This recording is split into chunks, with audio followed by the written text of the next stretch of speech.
Case file. This is part 1 of James Holmes' psychiatric assessment.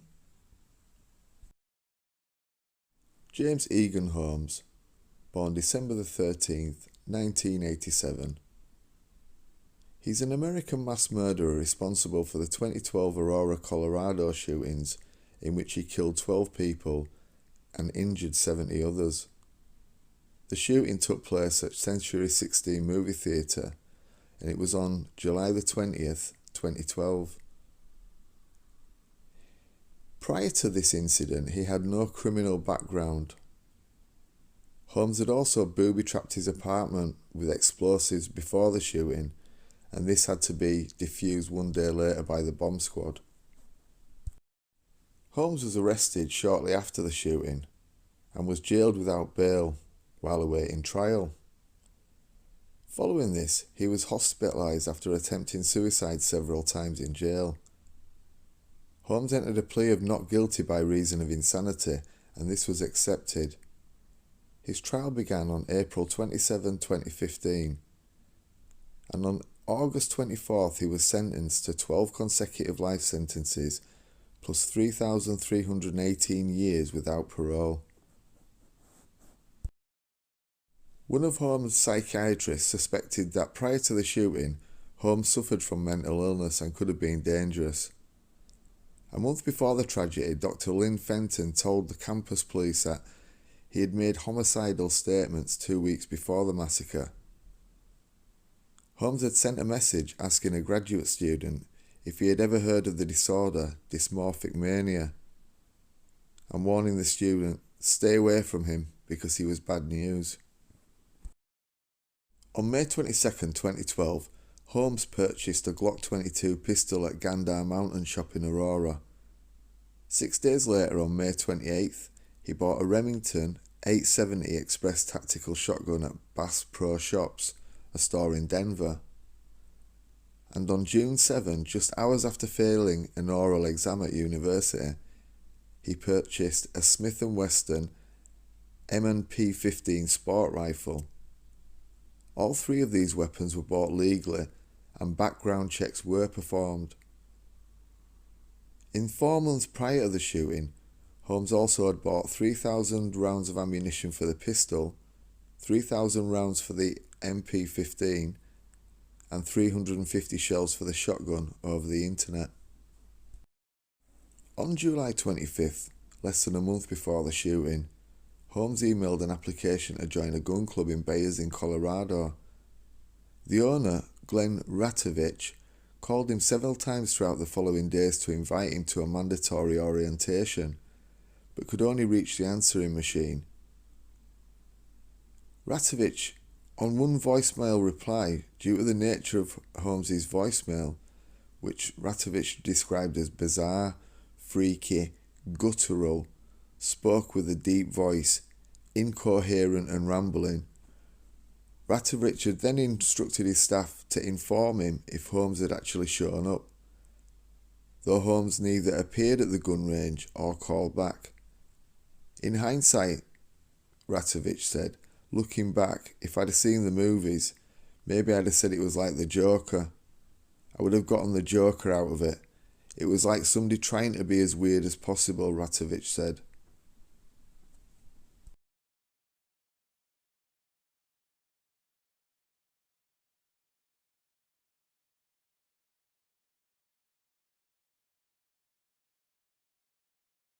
Oh, like chili and peppers and onions and chicken. Oh, that sounds good. That sounds good. Chili pretty hot or not pretty hot? No, it wasn't that spicy. Okay. Okay. And you met with Dr. Gray also during the last couple of hours, right? Right. Okay. That's right. How's that testing going? He's either almost done or he's got to come back again. Okay. Any big deal about it or any questions about it that I can answer for you? Nope. Okay. All righty.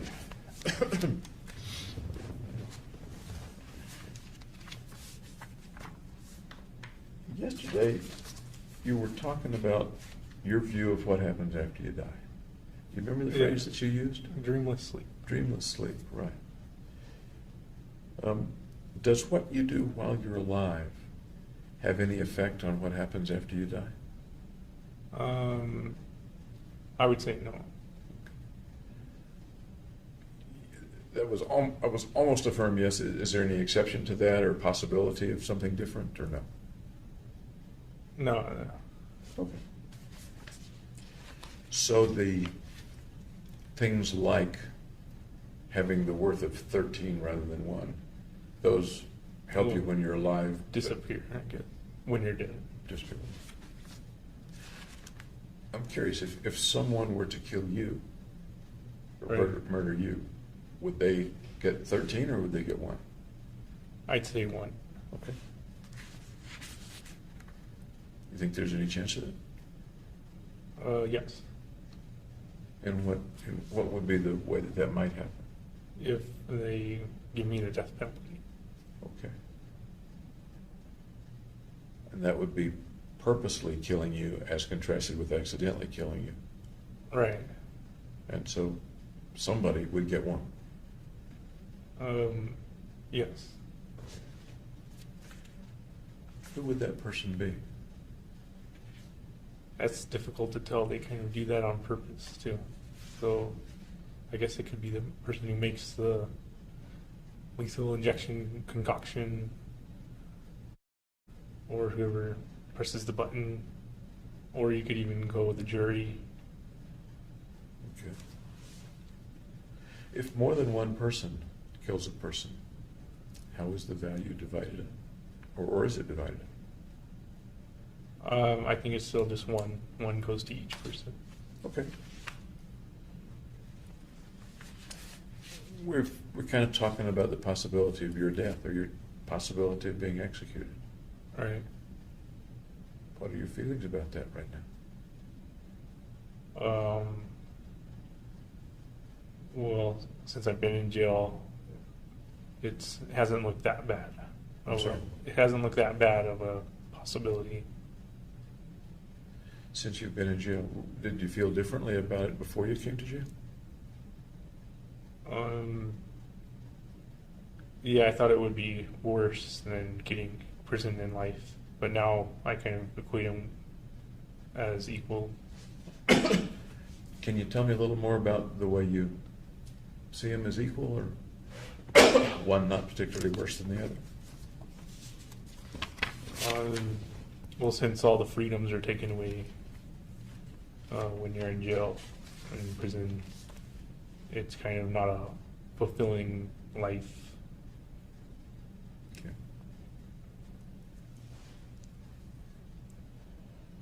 I guess nobody knows right now, but informally, what do you think the chances are of you getting the death penalty? I don't know. I haven't predicted it. Right now, thinking about it, not casting anything in stone, do you think you would fight it or ask the lawyers not to fight it? Or? I would ask them to fight it just because my family still supports me. Sounds like you think your family might have some feelings about that. Right. I think it would matter if I died to them. Tell me how they might feel. What they might feel. Very sad. Anything? Can you expand on that just a little bit? Well, they would miss me. Okay. How about your sister? She's part of the family. She the same thing. as your parents? Same thing, yeah. Okay.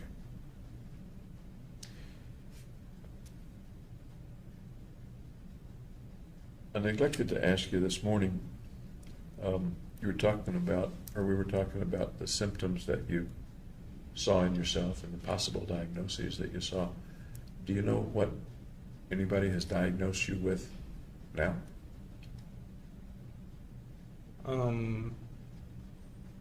No, I can only speculate from the drugs they've given me. Okay. So no doctor has said, here's what I think you have? Correct. Yeah. Okay. What do you infer from the drugs? Well, I'm taking antipsychotics, so I think it's schizophrenia, and I'm taking antidepressants, so depression. Okay. I'll share with you that those drugs are sometimes used for other conditions too, Okay. but those are two conditions that they're used for. The Lexapro is most often used to help depression. And Risperdal is an antipsychotic. It's a non-specific antipsychotic. Kind of doesn't matter what the diagnosis is. Okay. And once again, what's your understanding of what psychotic means? Having beliefs that don't match up with reality. Okay.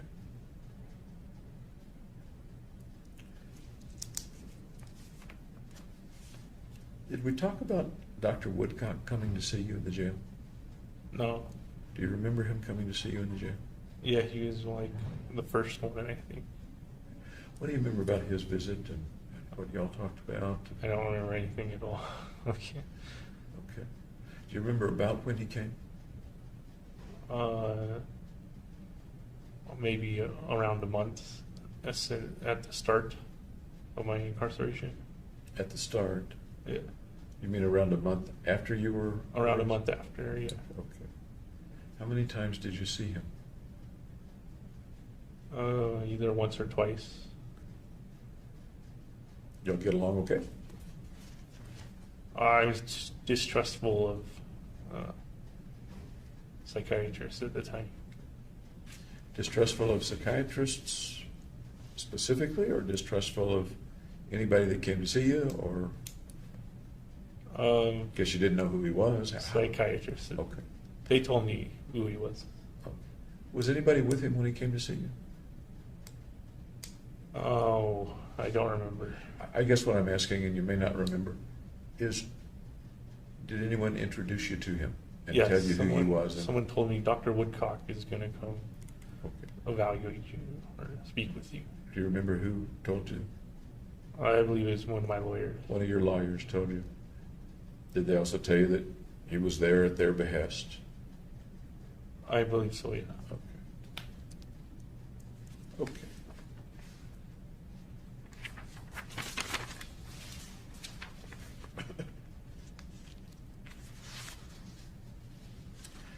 What I'd like to do for a little while this afternoon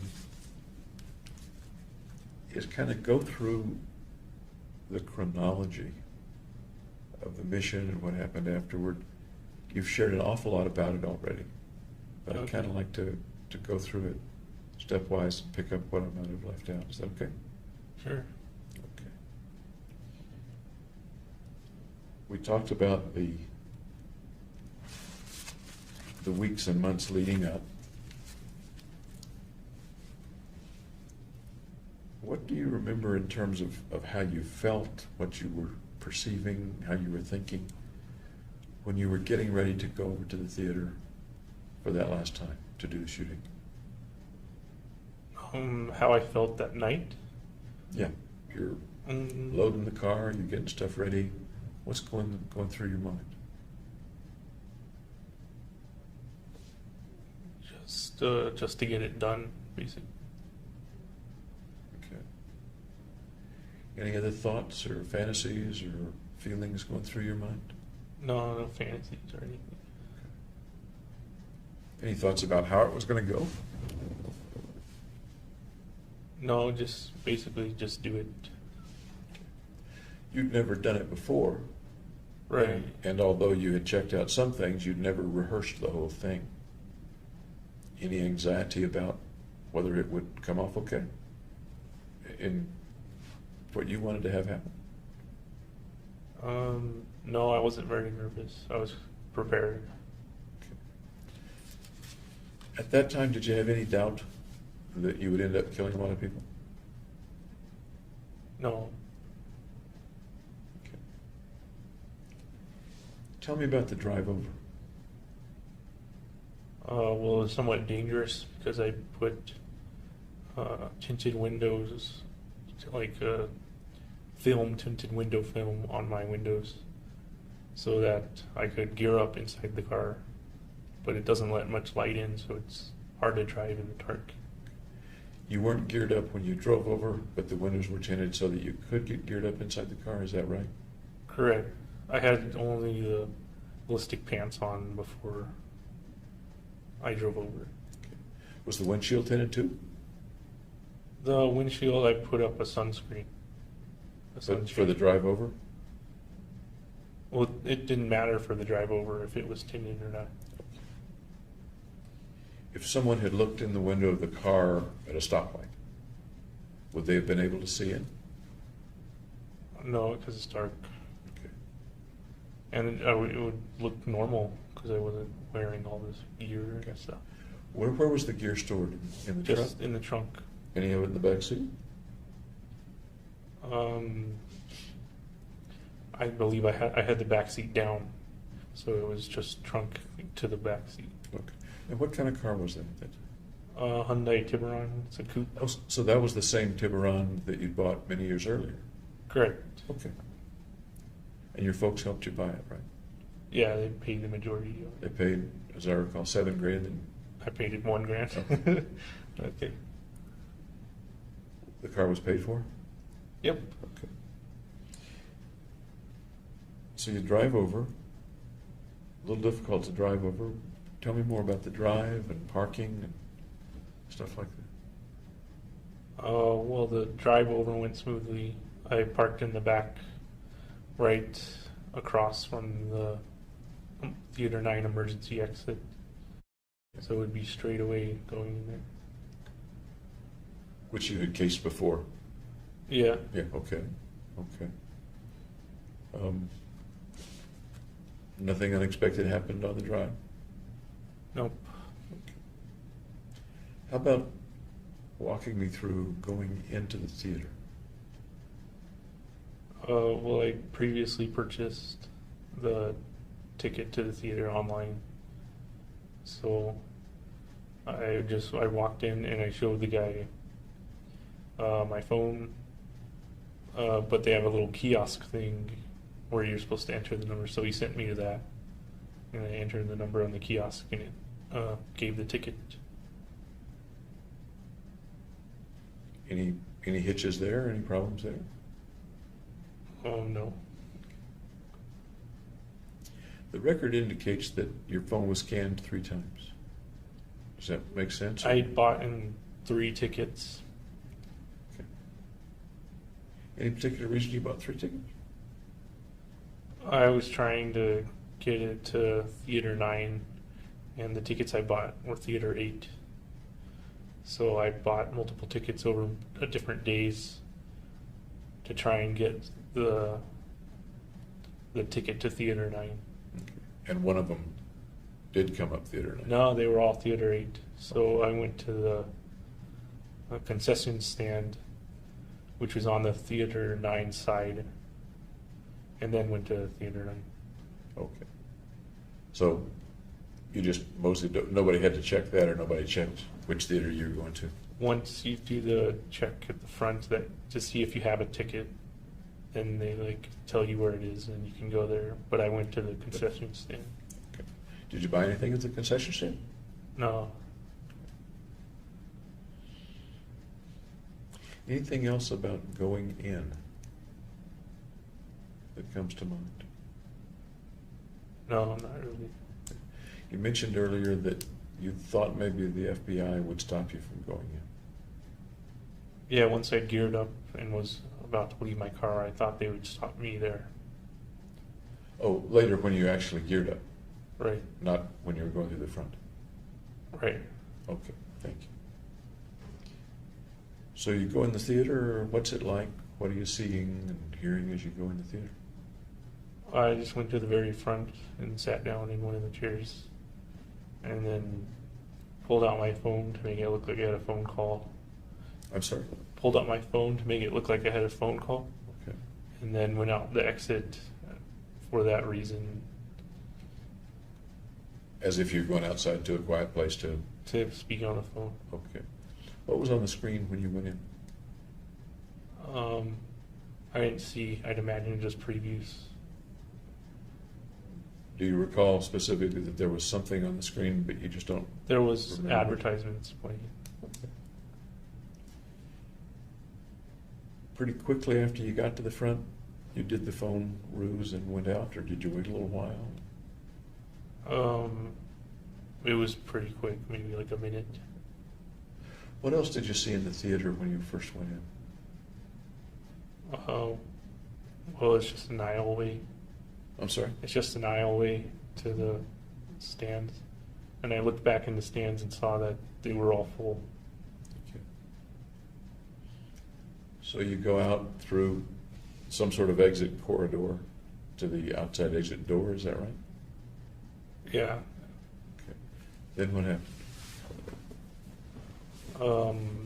Then I went to put the stuff on and get all the weapons ready. Tell me about that process. What did you do, or how did that work? Well, I'd previously loaded all the magazines into the weapons to have them ready to fire. I just put on the clothes, the kind of arm guard, the coat with the ballistic proof. Did you do all that in the car, or did you do it outside the car? In the car. Must have been pretty cramped. Yes, it was. It took a little bit. Okay. Any particular thoughts, preparations, getting ready, psyching yourself up, anything like that? I put my music on my headphones, on my wireless headphones. Okay. The music was from an iPod or through your phone, or? An iPod. Tell me about the music. What music did you choose? Just electronic music, random electronic music. No particular artist that you remember? Right, it was just from a stream of music. Was it something that you had pre-recorded or pre-done, or was it over Pandora? Or It's something I'd saved as like an MP3 file. okay. So you put that on after you had suited up, or before? In the middle. Okay. The music, I take it, was through buds, through earbuds? Yeah, they were wireless though. Oh, really? Oh. Then what happened? Then an employee came out to the dumpster and threw something away, but I had the tinted windows and the sun shaded up, so they didn't see me. But I heard them and everything. But what? Then But I what? heard them. You heard them come out? Uh, What did you think about when they came out? If they're going to interrupt the process or not. But they didn't. They just went back inside the theater after they threw the trash away. If they had somehow interrupted the process, what would have happened? I had a handgun in my passenger door side that I could have used. Okay. Were you prepared to do that if necessary? Yeah.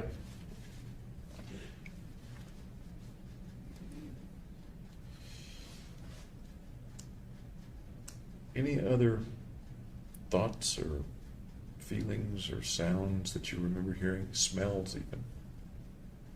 Anything sensing at all in your senses that you remember No. from that? No.